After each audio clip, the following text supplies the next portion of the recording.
the Rikishi Fatu Off the Top podcast. Let's go. Rikishi Fatu, all y'all ready? We the ones. Keep it locked on the Rikishi Fatu podcast. Off the Top. We gon' talk about everything wrestling, everything hip hop. Keep it locked. It's time to smarten up. All right, Manuel. Again. Yes, sir. It's good to see you. You too, my man. It feels, since last episode, we still got fires in LA. They're a lot more contained than the last time. Yeah. So things are looking on the up and up. You can feel it. Thank God. We're like Los Angelinos do. We rebuild. That's what we're doing. We're here today. Hey, Mike. How you feeling? How you feeling? I'm good. Yeah, I'm a little bit warmed up now with this little something you got in this glass, a little something. Yes, sir. Because it's cold as hell out there, man. Even though, the fires are, we're doing a lot better here with the fires, thank God. Mm-hmm. Big shout out again to, all the firemen that are out there, the police, everybody, the ambulance, and those that are working, 24/7 around the clock since then.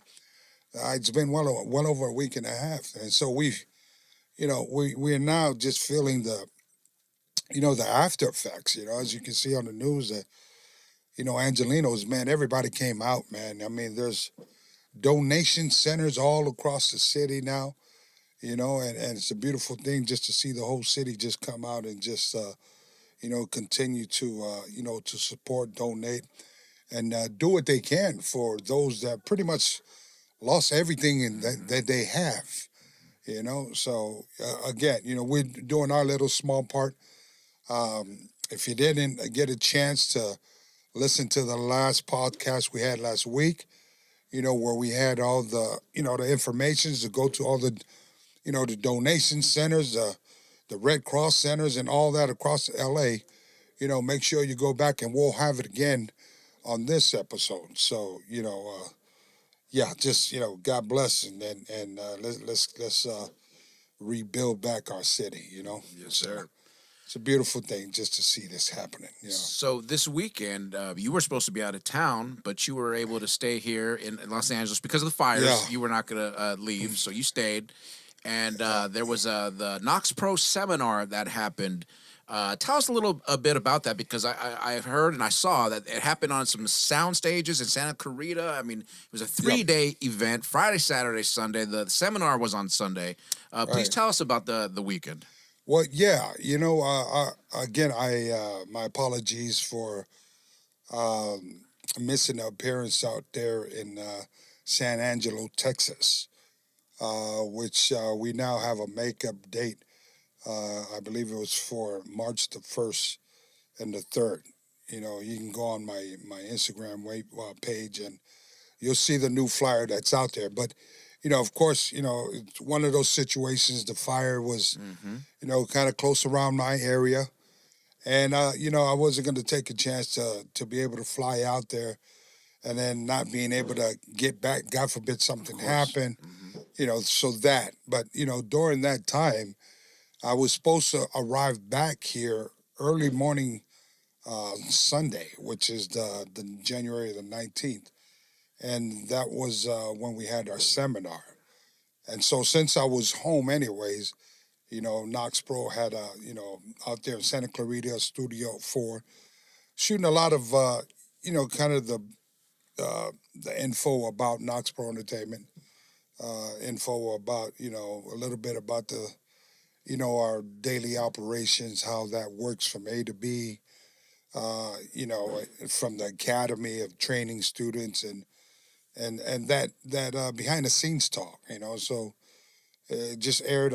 We showed on Friday was the setup. You go into the building and have all the students, and the ring truck pulls up, and it shows the other sides of the students, not only being wrestlers, but also like, production.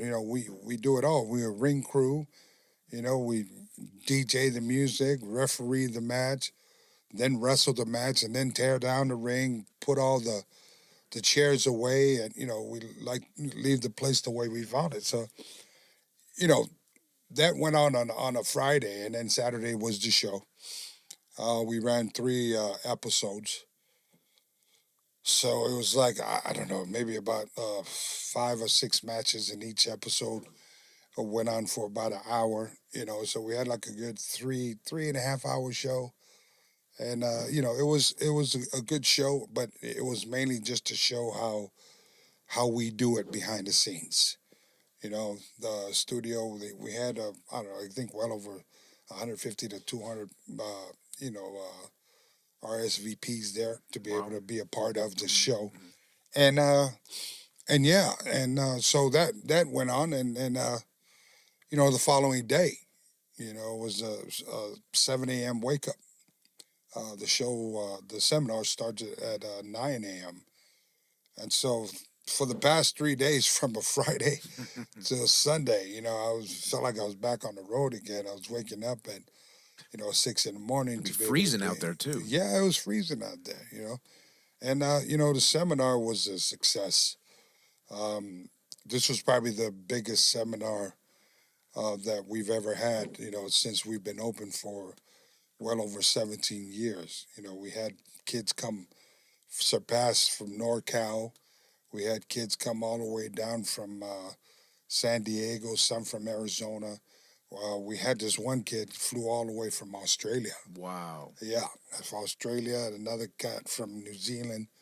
And so, it was a success to be able to, have the seminar with a lot of new potential clients. There was a lot of passion in the air. You can see it in their eyes, and a lot of kids. We put them through the Wild Samoan Bump drill. and right then and there, we can always tell how long a person's been training or if they've been training right just by looking at their bumps. And a lot of them, they didn't have that fundamental down, and so it's one of those things where we gave out an invitation, to be able to come here to the academy, and then kind of help them move forward on their wrestling journey. So, but yeah, so thank you to everyone that showed up. Mm-hmm. You can just go to knokxpro.com. We are located out here in Van Nuys, California, but we're the West Coast Academy for the WWE ID. And so you guys, stop by. We pretty much know what they're looking for. Pretty much, we're like your one-stop info, and tell it like it is. And a lot of people showed up, Joey, and I told them, like, listen, not all of you are going to make it. Yes, sir. Let's just be honest about it. You know what I mean? I don't train PlayStation wrestlers. I said this is once you go through this training, which is it's wrestling business. It's hard. The body, that ring wins every night. Those steel poles, they never sell. And so I told him, I said, the strong survive. The smarts will have you, longevity. And it's just how you're able to, finagle your journey through this professional wrestling inside and out the square circle. And that'll tell you how long you're going to be able to last or put up with it, or maybe you're not made for this business, but you'll never know if you don't come and try. And so, so that's what it was. So we look forward to probably the summertime to run another seminar, but for the time being, I thought it was a very nice outcome. More so, I was happy that, the kids that came from near and far got a little, inside knowledge about how this business works inside and out. What do you like most about doing seminars? Just teaching. I just like teaching, just to be able to tell them, what they don't know, what they don't understand, and, tell them the real 100% about, the business of the squared circle, the ins and the outs of the business, and, the frame of mind that you need to train yourself to have, your work ethic, so everything is like, I feel like I'm like a professor when kids come for a seminar. Like, they pay for college, and it's up to the professor to teach them, what they don't know or what they don't understand. So, yeah, the teaching and to be able to, you know, hopefully, help them succeed in their wrestling journey. Absolutely. Well, everybody knows you're worldwide qualified to be a professor. So I think that is one hell of an opportunity to come to Knox Pro and be able to train, be able to learn from you, even if it's just one day. But obviously, you want to get one more day out of Kish or Reno or anybody here at Knox Pro. It was a good weekend. I saw the photos, and that was definitely. Yeah. I'm excited to see the footage. Where can people see that footage? Where's the footage going to drop at? Well, it'll be out soon. You Okay. can just all the information's. It'll be coming out on the Knox Pro website. Of course, when you see me post it out, then I'll have the information to put out. But we're in the early stages. The cameras just went on this week, and we just, it's been something that we felt this time. I guess it's well over 18 to close to 19 years since KPE has opened their doors and so forth. And anniversary's coming up soon. Yeah, and so timing is just. Timing is just important when to drop something like this. I just can believe it's been well over decades or so, going on to the second decade, like 20 years pretty soon. It's it's amazing how we came this long. Yeah, but I'm not surprised. of course. We've always said these doors are always going to be open. It's something when you believe you have a calling to be able to give back at something that you're passionate about. I always think of these unfortunate kids that they don't have access to that, and so with these doors open, it's important that they stay open to be able to give these kids here an opportunity, access, opportunity, and exposure, and to be able to understand the knowledge of this business. They have to have a place to go to be able to learn and be successful. And a lot of times, the business of professional wrestling, Joey, it is so huge right now. I mean, this is big money, and you have people all across the country, for the world for that matter, just opening up schools just because they have a wrestling ring, but knowing they're not qualified to be able to teach. And a lot of times these kids, I've said this before in the past podcast, some of them go to that school knowing that this person doesn't have the qualifications to teach them, but because it's convenient, 2 blocks down the street, when you know that you got a, Harley Race or Dusty Rhodes or the Wild Samoan Training Center 2 hours down the street.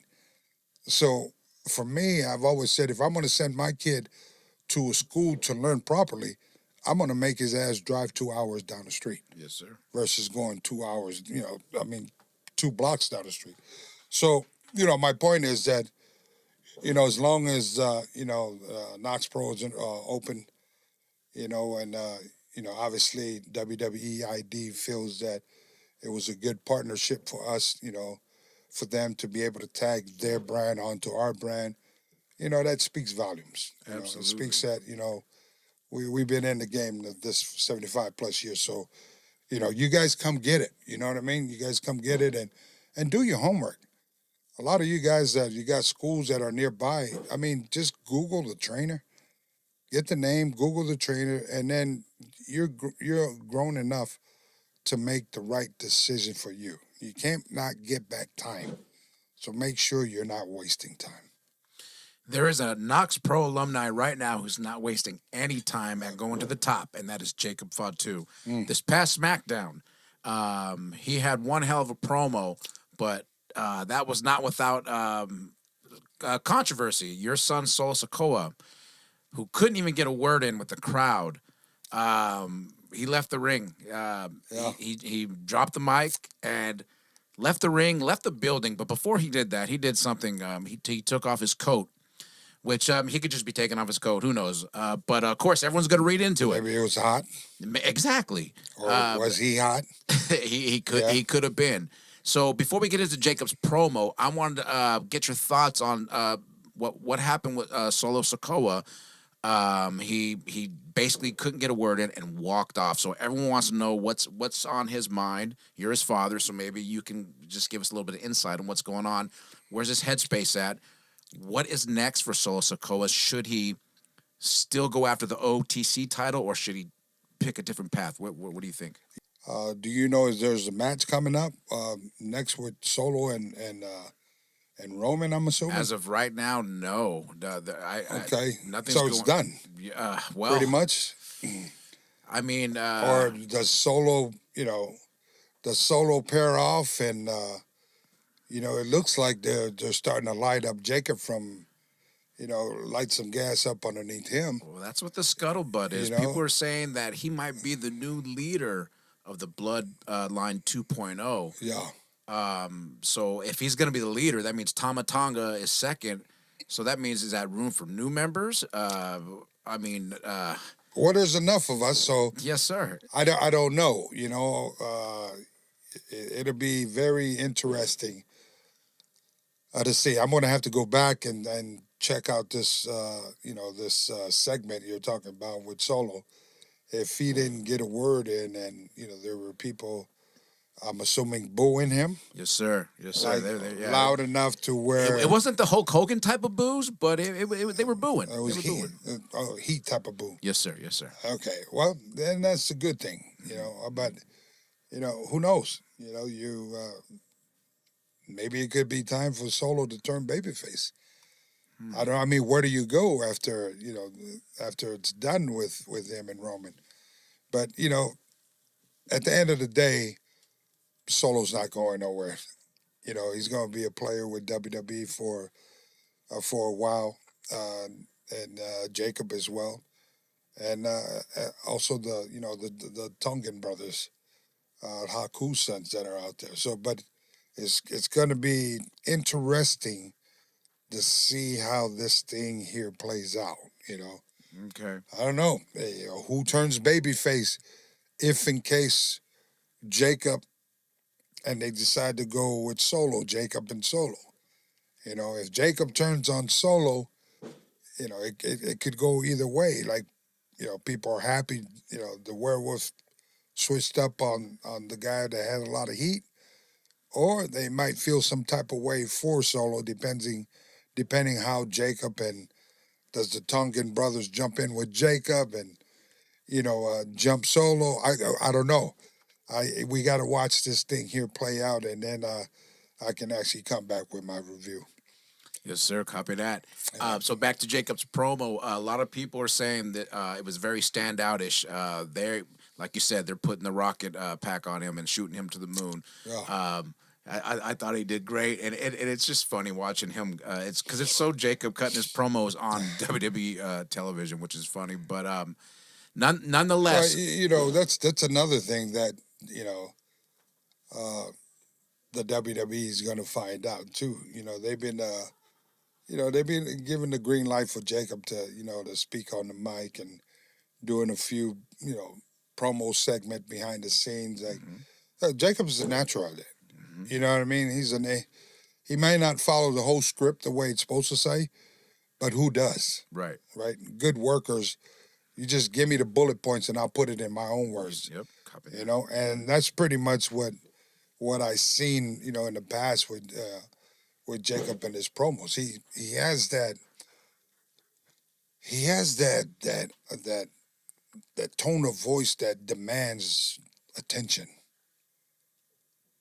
And the way he looks, how his delivery and so he's only going to get better. Once he becomes real comfortable, it's like anything else up there. You're going to finally find yourself, and now you just in cruise control mode. So Jacob Fatu's got a huge match coming up at Saturday night's main event. Okay. Against Braun Strowman. Oh. Yeah. Wow. So what would your advice, because this is obviously going to be his biggest match to date. Literally, no pun intended. It's his biggest match to date. What would be your advice to him stepping in the ring with a giant like that? I mean, enjoy the moment. I mean, I don't think if I'm wrong, I don't even think Jacob has ever wrestled this guy, even on the independent circuit. You know, because Braun has always been up here in the WWE. So I think it's going to be a treat match for a lot of the fans because, again, this is nice to know that the WWE is booking Jacob with different talent now. You know, finally he can start to, you know, just unfold his talent like, you know, with each different, you know, superstars. So, you know, Jacob pretty knows what to do. You know, looks in front of you. You see a, you know, 6'7" or 6'8" giant in front of you. You know, definitely you're not going to be doing arm drags.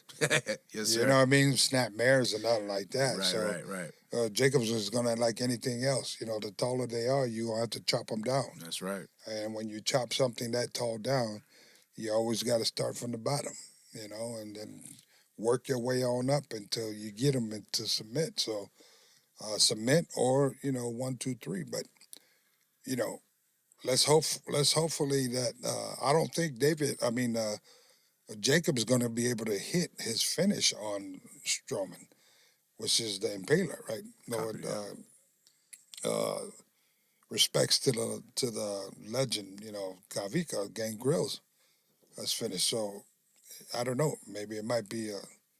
Have you ever seen Jacob do the Samoan spike? He can spike him, you know, or he's going to have to hit him with that, you know, the moonsault splash or something. Mm-hmm. Or it might just be just a DQ. Who knows, you know, because, you know, let's not overlook Braun Strowman, man. He's a big boy. He's been into a lot of battles, man, with the best of them. And so, you know, if you ask me, Jacob's got his work cut out for him. Yes, sir. You know, so let's see. Switching gears, Jimmy, your son Jimmy Uso, he had a match against Carmelo Hayes this past week on Smackdown, and it was a great back and forth match. Unfortunately, the Samoan Werewolf and Tama Tonga intervened, so it was a disqualification. So your son won via disqualification. But Jimmy has been on a roll lately as far as just his backstage segments. And not only have I noticed it, but a lot of the people out there, the scuttlebutt is his fun personality is really coming through. And knowing, you know, you, Jacob, Reno, you guys all are really fun people. You guys all have really funny personalities. You see a little bit of it in Solo. If you watch a little bit of these fan videos of house shows, you see Solo showing some personality out there, which is awesome. But Jimmy has really had a good shining last few weeks, and this match he had was a really good match. It's one of my favorite wrestlers, that kid Carmelo. Yes, sir. Yes, from NXT. Absolutely. Yes, absolutely. And they're not done. I believe that they might. It looks like they can be starting something together because of the DQ, and then Carmelo, of course, tried to align with Jacob and the Bloodline, and that was cut off. But I just thought Jimmy's had. I remember a week or so ago when he came in, him and Cody Rhodes even tagged. But there was this one shot of Jimmy slapping Paul Heyman high five in the middle of all this chaos. Like there was all this chaos going on, but Jimmy had the second to give him the high five. I just thought his personality was really shining through lately. What would you tell Jimmy? To just keep on plugging, keep on. What would you tell him to do? You know, I would tell him enjoy the moment and enjoy the transition. You know, he's Jimmy's he's an open book. He can do anything. You know what I mean? For me, he's a prankster. He's a comedian. If he wanted to try to, you know, do that stand-up thing, but you know, and he's very talented, very athletic, a good father, a good, amazing brother. He's the guy, the oldest to where he kind of holds that crew down, and you know, so yeah, to be able to see him finally kind of pair off and, you know, find himself as a single competitor out there in the WWE, it's going to be some work for him, but he's smart enough to find it. Jey found it, came up with the yeet, and now it's one of the hottest selling merchandise that's out there. One of the worldwide name that you say yeet, you think about Jey, so, Jimmy will find it. Jimmy, while he's working out through these house shows, you mark my words, Jimmy's going to be a fan favorite household single competitor wrestler in due time. Because while he's out there, he's smart enough to find out what works. And then he's going to bring that to television. And then it'll be off to the races who's got the biggest selling merchandise, the Yeet Man or the Jimmy Man. Or Big Jim, that's right. Big Jim, that's him. There you go. Big Jim, that's him. When I was hanging out with your boys, a name came up. Your boy, Yukon Jack. Okay. And then they called him Uncle Jack. And Uncle Jack. We had some Yukon Jack stories. So one day was up there in Yukon Jack's is over 200 acres, man. I took my boys up there, the twins, man, and so that's where they learned how to drive cars. So I'm inside the house eating a brownie. The twins are outside with Uncle Jack. And I come back outside, one twin is standing there with Uncle Jack, and all I see is this big Ford Bronco driving around the property. And I looked over there, man, and it was Jimmy in the car. And so I said, Jack, what are you doing, man? The kid's going to get hurt. And, he's not going to get hurt. That thing is only on low. So he put it on low, so they can't really go that fast. But, yeah, they end up learning how to drive up there, man. And, Uncle Jack has been in their lives for a long time, man. Shout out to Yukon Jack. I know that's your boy. Talofa. So, speaking of Jey, the Yeet Man, the Yeet Meister, he's got a big match coming up at Saturday night's main event as well against the heavyweight champ, Gunther. So this is a big match. Going into this match, what advice would you give him? Because the last time he went in with Gunther, we all know what the outcome of that match. Going into it this time, now the title is on the line. Saturday night's main event, NBC, huge. What advice would you give him going into this match? You know what? I hope he wins this match. But then again, I hope he doesn't. It's because a match like this, we're months away from WrestleMania. And if you really, really want to, let me make this clear. There was nothing given to Jey but an opportunity. This boy went out there, worked his butt off. Same one with Gunther. As I watch Gunther, grow into the WWE since he's been holding his belt, he's a pretty damn good bet to have the belt on.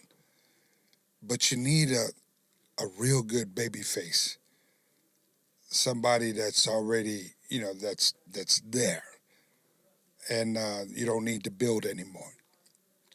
And I almost kind of feel like this type of match here, I hope it's a setup, for, they keep in mind something for Jey and Gunther in WrestleMania. I believe those two, they can work good together. They got good chemistry together. They both have good promo skills together, believable.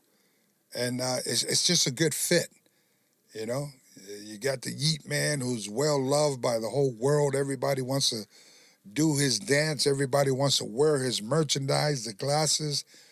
And then you got Gunther. You got Gunther just pale-faced. Right, just serious, don't give a damn about anybody, selfish. Right. You know what I mean? All Gunther, all him, all day. And, it's just a good type of, it's a good fit, so, hopefully this weekend, and I said it before, I hope things doesn't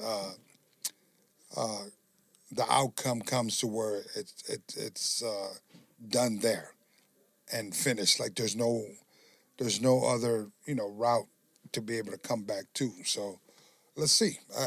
I don't know. Maybe the bloodline might run in or something. You know what I mean? Cause the the DQ against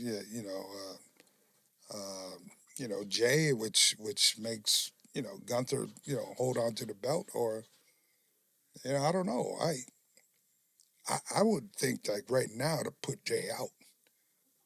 If I wanted to turn some heat on Gunther, like man, how about we put this kid out, like really do some damage. Not that old, put him in an ambulance, nothing like that. Let's take him someplace where Guntherville or something. The way Gunther would, abuse a person that's in his way to come in to take everything that means the world to him, and that's the belt. But you seen those type of movies like when they kidnap these snipers and stuff, take you down in some type of cave or something, man, and you see Gunther, instead of coming in a black suit, Gunther come in some type of, I don't know, like a Nazi or something, like Hitler type of vibe, and just now let's go to movies now. Let's really draw this drama out, and you remember when you seen Rambo in there just getting abused. Yes, sir. Rambo 2, of course. Got that, he's got his hand cuffed up, and it's looks like just a bucket of water just sprayed on him, and getting ready. He got juice coming out the top of his forehead. And, you see what I mean? Yes. And then here goes Yeet. He looks up and he's seen those shiny glasses. The power. I don't know. I'm just going off the cuff. Man, I was with you on that. That was some deep shit. But then you out, right? January. Yep. Right? Coming to February, March, April. Mm-hmm. Here comes like, okay. I mean, the tone is already set. And then come there and then go ahead and give it to them. I think they can be a big part of WrestleMania to be able to help do their part in, ticket sales. Did you catch his Slim Jim commercial? Yeah, man. That's dope, right? Yeah, it's a trip. Years later, I'm watching the Slim Jim and I'm seeing, oh, dig it. Yeah, snap into it. And then all of a sudden, I'm seeing my boy out there. Right. Yeah, it was him, LA Knight, and they had the Macho Man video. Yeah. I love how they still involved Macho Man in the Slim Jim commercial. So if the fans out there... You can't have a Slim Jim commercial without Macho Man. Come on now. You know what I mean? You can't do that, man. For the people out there who haven't seen what I'm talking about, Jey Uso and LA Knight have got a new Slim Jim commercial, and of course Macho Man was the beloved mascot, if you will, of the Slim Jim franchise. Mm-hmm. Big Kish, before we wrap up, I want to talk to you about somebody you probably have experience with. Do you remember the Quebecers? Yeah. You remember Pierre? Yeah. Okay. So before I get into my question, tell us a little bit about your history with the Quebecers, Jacques Rougeau and Pierre. Well, I've met them, my goodness, I want to say maybe 87. Oh, wow. In Montreal, Canada. I was a young kid when I was sent up there by my uncles. And I went up there with my cousin, Samu. And Samu was billed as one of the main players, one of the main event heels up there. And he used to team up with this manager by the name of Eddie Creechman. And Floyd Creechman. So Floyd was the son of the legend Eddie Creechman, and he was like a heel manager. So he used to manage guys like Abdullah Kamala, Haku back in the day. So he was that guy. He was the Bobby Heenan of Montreal. Wow. So anyhow, I come up there, and I was a young kid, and the Rougeaus were up there working. They were part of the company, Dino Bravo, Rick Martel. And, I've always got along with them. Learned a lot from them. They were so over. Back in the day, they were young, guys were like, rugged, handsome type of guys. and they were, the only, Frenchman, Canadian Frenchman, babyface up there. So, and I was a babyface, so I was kind of that mediocre card, but they would always be like the featured, added attraction tag team. So, um, so we hit the road with those guys for about 3 years, and until we came to WWE, and this is when me and Sammy, you know, teamed up, and we were the Head Shriekers when we first won the straps from from Jacques and Pierre at the time as the Quebecers. So, Mm-hmm. yeah. Yeah, so 1987, man, I just seen him recently up in Toronto, Canada. The two brothers, man, they still look great. We just talked about old times and Jacques stuff. Rougeau and Ray Rougeau. Yeah, both of them. So we got a chance to take a picture together, and it's like a high school reunion Yeah. because we were just talking about the old days back in Paul Sauvé Arena in Montreal, and it was good to catch up with them. Shout out to the fabulous Rougeau brothers, man. Mm-hmm. So my question before we wrap up here, Pierre, he made some news this past weekend. So he's been wrestling as PCO. He works as PCO, and he's had some. The highlight of his career has been in the last few years, and he's been working for a really long time. He's had a lot of success with ROH. So this past weekend, and he's done a lot with TNA. He was the digital media champion, and over the weekend he no-showed. And this is all reports out there. This is everything that I've come across and read.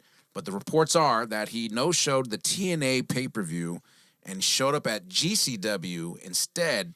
But he took the TNA Digital Championship with him, and on camera destroyed it with a sledgehammer. So it was giving me the Alundra Blaze vibes from back in the day when she trashed the women's title, the WF at the time, women's title. So my question to you, Big Kish, is just what is that good business? Is that bad business? This could be an angle at the same time. This could be an angle, but I don't think so because TNA just went into a working relationship with WWE. Mm-hmm. So is that good business or is that bad business, taking another company's belt and destroying it on television? What are your thoughts? Yeah, well, who knows? It sounds like business done went bad on both parties. Obviously there's some type of there's drama going amongst the party and the company. In this case is Pierre, but yeah, man, I mean, anytime obviously maybe they didn't know he was going to, and then, so it must have been something that really heated him up to be able to take a belt. It meant something to him on TV when he won it for the company, but to be able to take it to a different company and, trash it, I just, I think that can be bad business on the party himself, but I'm not in his shoes. Not to say I probably would have done it, or handled it in a different way. But again, there has to be some type of reason why. We all know why Alondra did it back in the day, and then so we'll probably, I guess, we'll wait to see. What Pierre. I like Pierre. It doesn't sound like a guy that would do something like that because he's the last to ever have any type of problems. But he wasn't that type of personal wrestler. He's just a good dude. He was easy to do business with. Never complain about certain stuff. But for a guy like that to really be pissed off, and you say he took it on TV and smashed the belt on a different company's television. Well, who knows? There's somebody has a lot of explaining to do, or they're just gonna have to, I guess, buy a new belt or something. Yes, sir. You know what I mean? So, man, what bad timing though. Yeah, because they just signed with WWE. They just signed with yes. WWE. Absolutely. And I didn't even know Pierre was still working. That's what I'm just so happy to see that he's out there and getting his shine. He's out there and he's really having a good run with this PCO. He's always been a workhorse amongst him and when he used to team up with the Quebecers, him and Jacques. But Pierre was a workhorse. Yes, sir. Yeah. I mean, I've never heard this guy complain. Never heard him pissed off at anything. But it came time to ring, you could feel his presence. You can feel his energy, because I know every time we locked up together, man, he always he gave me that extra vibe. Let's go. You know, that he brought my game up, you know, because he was just that type of wrestler. Like, he really cared to make the match go great, you know. So it's very difficult. It's unlike, you know, this type of news to pop up about such a great guy, you know. And so, who knows? You can only take so much out there, you know, and, you know, finally you just explode, you know. So, yes, sir. Hopefully he's well. Hopefully they can, you know, you glue back the belt together and return it back to where it belongs. Yes, sir. Glue it back together. Well, what else you got to do? I mean, I got to see this footage. Did you really smash it? You with a sledgehammer? Like, I mean, did it bust all over? Like it owed him money. He smashed it like it owed him money. Yeah, pretty much. So the belt just crumbled all over the place. It looks like it's going to take more than glue. It's more than crazy glue. Yes, sir. Yes, sir. Well, but nonetheless, you are on the road this weekend. Where can fans catch you this weekend? Well, I'm actually going to fly out this weekend. I will be Saturday. I will be in San Antonio. Ooh, Texas. Yeah, just go on my website. You'll see where all the appearances. It's called a Dream Shark, you know. I'll be over there with a few celebrities out there from, I believe it's 12 to 6 on Saturday, and then 12 to 5 on Sunday. I'm going to have to try to fit in the NFL football games somewhere there, you know, maybe just take a break for a minute. But, yeah, but I'll be looking for the nearest Waffle House. And I'll be looking for the nearest Whataburger out there. So make sure you guys stop by. Just go on my Instagram, or you can go on my website, rikishifatu.com. That's RIKISHI. Last name is Fatu, FATU.com. And just click appearance and you'll just see it all there. So if I'm nearby the city near you, go ahead and stop by and holler at your boy. Any final words, Big Kish? Hey, remember this, that it's always free to be kind to one another, and always, always smarten up. And we out.